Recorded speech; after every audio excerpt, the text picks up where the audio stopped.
মানে অগ্রাধিকার পাবে তার সংগ্রাম আন্দোলন।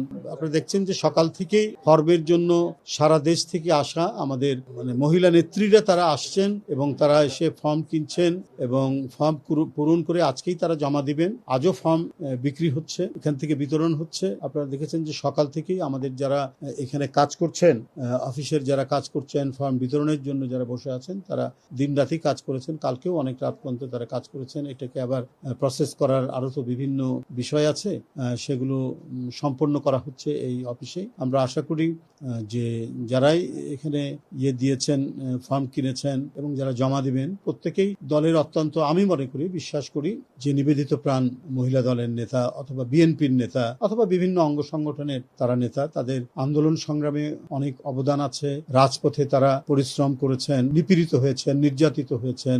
সেই সময়ে শেখ হাসিনার আইন শৃঙ্খলা বাহিনীর দ্বারা এই ধরনের ঘটনাগুলো রয়েছে। এবং আপনারা এও জানেন যে বহু নারী নেত্রী যারা শর্টগানের গুলিতে গুলিবিদ্ধ পর্যন্ত হয়েছেন এবং ভয়ঙ্কর ভয়ঙ্কর মিথ্যা মামলায় তাদেরকে অভিযুক্ত করে, জড়িত করে, তাদেরকে গ্রেপ্তার করে মাসের পর মাস কারাগারে অন্তরীণ করে রাখা হয়েছে। অনেক ব্যক্তিত্ব আছে সমাজে যাদের অত্যন্ত সুনাম রয়েছে, শিক্ষাবিদ, প্রকৌশলী, মানে মহিলারা যারা রয়েছেন, শিল্পী, কুশলী, তারাও অনেকে নিচ্ছেন। এটা একটা খুবই স্বাভাবিক বিষয় যে এই ধরনের মানুষরা যখন এগিয়ে আসে তখন বুঝতে হবে যে একটি রাজনৈতিক দল, জনসম্পৃক্ত রাজনৈতিক দল, জনসমাদৃত রাজনৈতিক দল, সেখানে সমাজের নানা স্তরের মানুষ তারা উৎসাহিত হয়। তারা উৎসাহিত হয় বলেই তারা দলের প্রার্থী হওয়ার জন্য ফর্ম কিনছেন এবং তারা এখান থেকে সেই ফর্ম পূরণ করে আবার জমা দিচ্ছেন।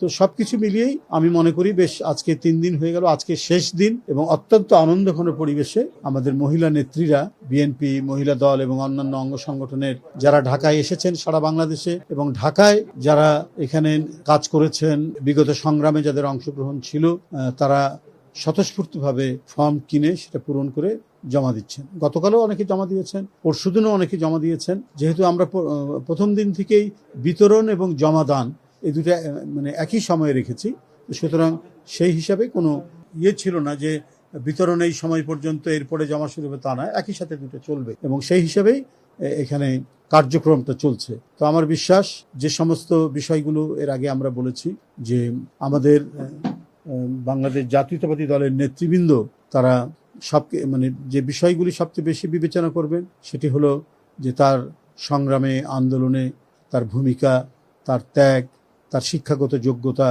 তার শুধু শিক্ষাগত যোগ্যতাই নয়, অনেকে দেখা গেল যে MA পাস থাকেন, আরও বেশি ডিগ্রি থাকে, কিন্তু ভালো কথা বলতে পারেন না, গুছিয়ে কথা বলতে পারেন না।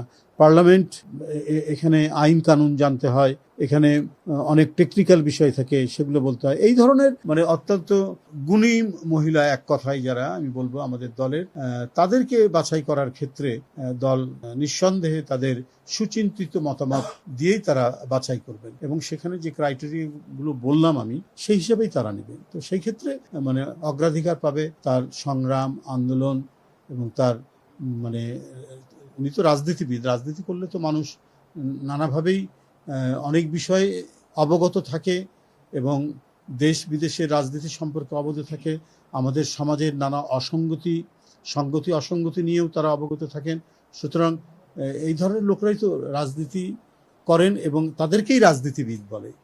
তো সুতরাং এই ধরনের রাজনীতিবিদদেরকে খুঁজে বা তাদেরকে বেশি তো আর খুঁজতে হবে না। নেতৃবৃন্দরা জানেন যে আমাদের প্রকৃত রাজনৈতিক নেতৃত্ব যারা এই প্রক্রিয়াগুলি সম্পন্ন করেছেন এবং যারা এই সমস্ত শর্তগুলি যাদের মধ্যে পূরণ করার সক্ষমতা রাখেন, আন্দোলন সংগ্রামে ভূমিকা, রাজনৈতিক সংগঠন করার যাদের দক্ষতা এবং যাদের মেধা, মননশীলতা, সব মিলিয়েই একজন প্রার্থী বিবেচিত হবে বলে আমি বিশ্বাস করি।